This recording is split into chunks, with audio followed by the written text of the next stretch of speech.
coming out here after 30 years, yeah, I ain't got nothing, but I'm gonna have something because I'm rich in personality, you know, and I'm rich in love. My family love me, and that's really all that counts.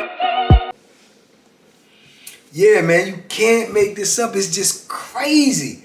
So now I'm running into Kelly, and I get to chopping it. I said, man, you look so much like your brother. He was like, yeah, man, I remember you though, man. Yeah, you talked to him a lot. I seen you. And he said, man, yeah, I got caught up. You know, they gave me, I think he had like 6 years. I ain't got him like 6 years, but like 6 years. That's how people talk in prison with that little bit of time. But 6 years is 6 years. So he was like, yeah. I'm like, man, where Kelly at? And he told me where he was and everything. I said, man, you think they gonna let y'all get together? He said, man, we trying to, but I don't know, right? No, that's crazy, man. To have an identical twin in prison with you. That's crazy. So now I'm around him. Me and his brother is super tight. So now me and him started to form our own relationship. Me and him get cool. We used to working out together and everything. He actually started getting bigger than Kelly. So you would be able to tell the difference between the body size because he worked out more than Kelly. Kelly ain't doing nothing.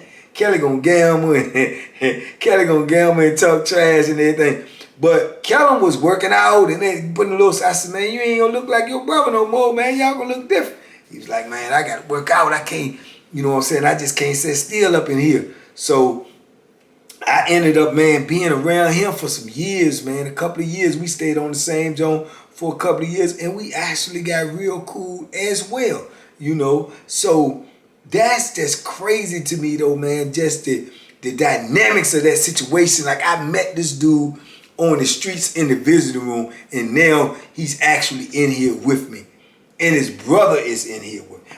But see, he caught a little bit of time. Kelly actually was doing like a lot of time. I don't want to say exactly because I can't be sure, but I knew he was doing a lot of time. And Kelly, Keller, the one that I was around, the twin now, he ended up doing that little bit. I was around him for a couple of years. He got out. To the best of my knowledge, he had got out. And right before I made parole, I remember being on Nottoway maybe a year before I actually made parole. On Nottoway, they got what's it called?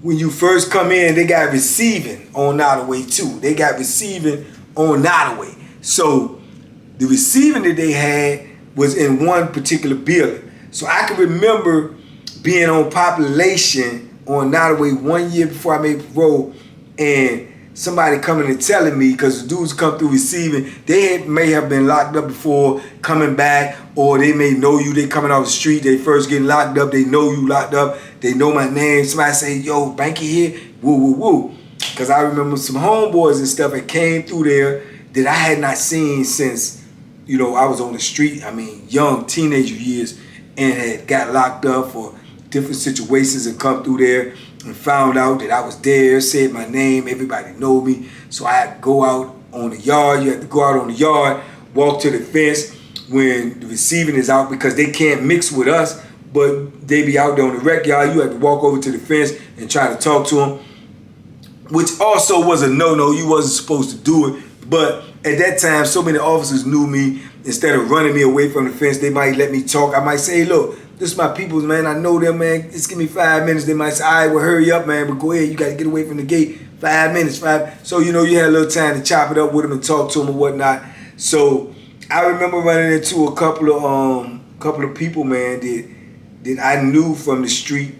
And I remember running into people who knew me from the street or knew my family from the street, but I didn't actually know because I had been locked up, you know, but over the years they had got cool with my brother or somebody in my family they knew and knew I was locked up. Then they was in a situation where they was locked up, so they came and hollered at me, you know. And when you in receiving, you can't have but certain amount of commissary, certain amount of things. You can't get a lot of stuff because you got to wait till you actually get in the system to order certain things like a TV, fan, radio. So they basically over there thugging it out. They ain't got nothing.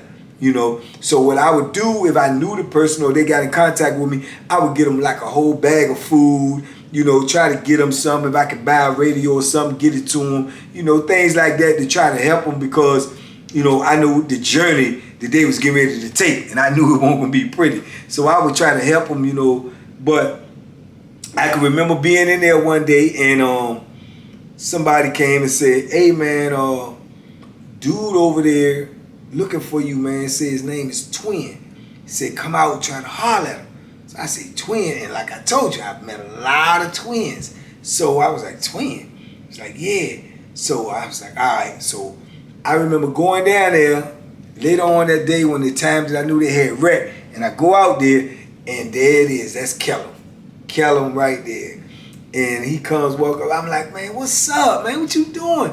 He was like, man, I was out there, man, doing good and everything, man. I'm back on a violation. He said, man, I ain't got nothing but like 2 years, man. But I'm on a violation. They got me, man, you know. So that's all I got to do. I'm like, where your brother at?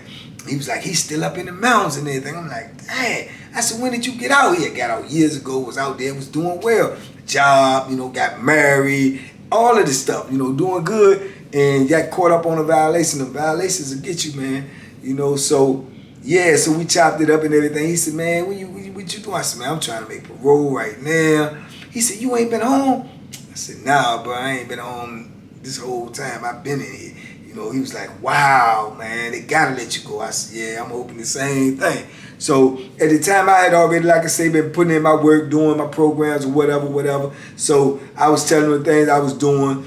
I remember him giving me his sister number. He said, this is where I'm going when I get out, man. If you make parole or if you don't, man, you know, holler at me through my sister, whatever, man. And I shoot some letters, some kites. Shoot some kites to Kelly too, man. Let him know you doing all right. I'm like, that's what's up. You need anything? Got him some food and some stuff over there. And I can remember that was the last time I saw him in the system. Nor had I seen Kelly anymore. Kelly was the original one that I knew. That was my man. So I didn't see him no more. I eventually ended up making parole. You know, when I made parole, and since I've been out here, I can remember someone telling me another mutual friend that we got that was actually Kelly's best friend, dude named Block. He had came home, and I was like, wow, Block home? He was like, yeah. He's like, yeah, you know, Kelly home too. Kelly had just got home. I'm like, what? So, you know, we made the contact. We talked, we called. I talked to him on the phone. It was good to see him. He told me Kelly was out. You know, it was just a beautiful thing, man, to see them brothers actually free. It's an amazing thing to be in prison and to see these dudes all the time. And I'm sure it is the same way with me. And to see them all the time, always in, you know, state blues or prison clothes, all the clothes that we can have, sweatsuits, it's just the same outfit, whether it's prison clothes or what we can buy, it's all the same. Just to see them like that and to see them out here in real society, in real life, dressing, you know, living life, enjoying their family, smiling. It's just a beautiful thing. So I can remember talking to him and seeing him, man, in our FaceTime, man, it just was amazing. We haven't been able to connect yet where I can actually see him in person, but I'm looking forward to it because, like I say, that was my dude. I really liked him. He was a cool dude, man. Always laughing and having fun, man, and would make you laugh. So yeah, and I haven't been able to run into him, but those was some cool twins right there, man. And I actually was in Nottoway at the time. I was actually in the block with a twin. Called him, same thing as Twin. Funny dude, man. Super funny dude. Shout out to Twin, man. Twin on Nottoway. Shout out to Twin, man. Me and Twin used to go to war every day on the Scrabble board, man. If you could play Scrabble out there too, you probably don't want to see me because I'm nice, you know. But we used to go to war every day, man. We used to wake up, man. I didn't go to breakfast. I didn't go to chow hall at this time. I don't go to chow hall. So I used to wake up every morning, you know, get ready to cut hair. But before I cut hair, before I start, man, he might come out there. But we had started playing Scrabble. He'd come out there, fix him some coffee. I fix me a coffee. When they going to eat, we done set the Scrabble board up. We done started. And we playing for bragging rights. We ain't gambling or nothing. We playing for straight bragging rights. He want to beat me so he can run his mouth, and I want to do the same thing. So I just want to beat him. And I know it may sound sadistic and crazy, but I just want to beat him just to humiliate him, man. I just want to beat him just to humiliate him, just to tell people he can't beat me at Scrabble, he can't outthink me. I don't know who he think he is, little young fool. And this is what we did, to pass time in prison and to be entertained. But man, you you cannot let them cats win when you on that type of time. Because if you let them win, oh man, you gonna hear it all day. Oh man, him and his Sally Yada. I used to beat both of them. I used to play Yada in chess and used to play Twin in Scrabble. And man, I'm telling you, can't take no losses messing with them dudes, because you would never. And when I tell you never, I mean you never heard the end of it. So you gotta win, man. So that's what I did for entertainment, playing them dudes in, Scrabble and chess. And Twin had a twin that was actually on the street that was his identical twin. And he used to talk to me, wanted some type of advice because I'm older than him. Twin, I think, is in his 30s. And he used to say how, he got the identical twin on the street, and they look just alike, they identical. He said, man, but he acting like a sucker, man. Me and him like this, we always been like this. But now he got this girl, his fiance and everything, and she's like telling him not to do this or not to do that, or he can't come up here during this weekend because they supposed to, and he letting the girl come between us, man. I don't like that, man. That's crazy, man. How you gonna let a girl come between you and your brother? Not just your brother, your twin brother. And he used to just be, dudes like to vent in there a lot, trust me. So sometimes you got to be the ear to listen to them, try to give them good advice or whatever. And I remember that, man. That just hurt Twin so much. And he used to just talk about it all the time. This dude, man, I can't believe this. This is my brother, man. He said, man, we done shared women on the street. We done did this, that, and he gonna let this woman come between us, man. He said, I just don't get it, man. He said, man, I almost want to call him and cuss him out. I'm like, man, don't do that, dog. Don't do that. Because you're gonna regret it. You know what I'm saying? You're going to regret it later on, because just like you said, at the end of the day, that's your brother, that's your twin. He going to come around, he just going through some things. He probably love the woman, But he like, he love her more than me? I'm his brother. I'm like, man, I ain't going to say he love her more than you. He just out there with her. So the old saying, out of sight, out of mind. Not literally, but just for a moment. It's just momentary. So I used to just try to tell him that, man, but I can remember that don't bothered him a whole lot, man. And I can understand it to a certain point, because like I say, that's a bond that can't be broken and shouldn't be broken. But yeah, man, shout out to Twin, man. He was a good dude. He was a funny dude. And you still can't beat me in Scrabble. And I see you when you get out here. Give the same thing, straight up. But yeah, we used to go to war with that Scrabble board every single day. That was our recreation, man. But like I said, I've known a lot of twins over the years, man. But the one that I told you at first, man, that Gary and Terry, that just blew my mind. Is something that probably never be done again. I think it was ingenious. I think it was the epitome of brotherly love. I just think it was just amazing that, a brother would sacrifice like that for you. That he would sacrifice his own freedom, his own, because like I say, everybody that I know that's locked up by force, not by choice. They locked up by force. So to choose to be locked up just for the love of your brother, I think that's admirable, man. That's just amazing. Especially now in 2021, when you look at the way people act and you look at the selfishness of people, that everybody's consumed with their self. For someone to do that and to sacrifice just so their brother can have some type of life, some type of excitement, some type of enjoyment out of his life because of his situation, to do that, man, and to put yourself in the belly of the beast, man, that was amazing.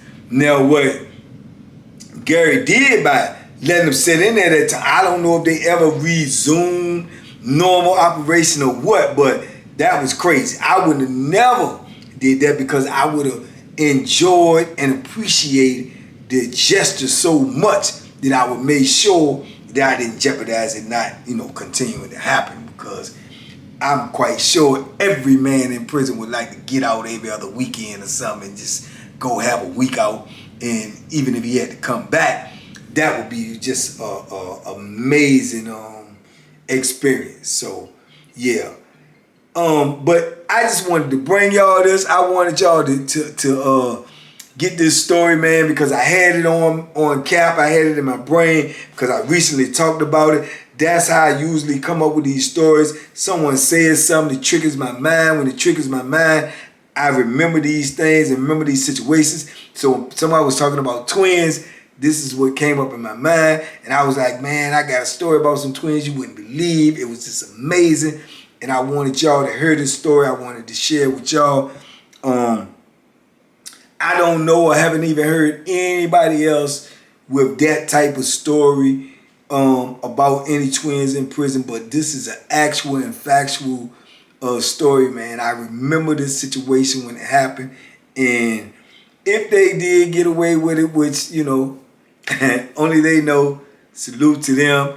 If they ever see this, salute to you. If you see me, you'll know who I am, and you'll know, I didn't say y'all names, but y'all would know me. But that was amazing time in my bit, man. It was something that I seen that just amazed me. I never forgot it. I always felt, like it was something that I would never see again, which I didn't.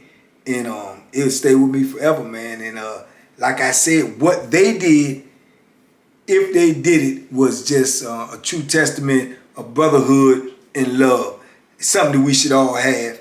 But anyway, I'm glad I could get that out to y'all. I hope it came across the way I felt it. I hope y'all understand it. I hope it was an enjoyable video for y'all. Hit me in the comments. Let me know what you think about this. Let me know what you think about all the twins that I talked about. And onward and upward. Banky Pound, Team Banky Pound, stand up. We moving. 50K is the next stop, then 100, and then 1,000,000. So we just going to keep pushing forward. We're going to keep on passing out this positive message and image. Shout out to ECSU for giving me the opportunity to come speak this month. I'm going to try to show up and show out. Hopefully y'all will get that. I'm going to get it to y'all. If you can't physically be there, I'm going to try to have it recorded, and I'm going to give it to y'all as well. It's an amazing honor. It's something that I appreciate, and I'm humbled by, and hopefully it's more of it to come. But wherever I go, Team Banky Pound go, I represent y'all. Y'all represent me. I appreciate you. I love you. Be smart, be safe, make good decisions. Salute. See you next time.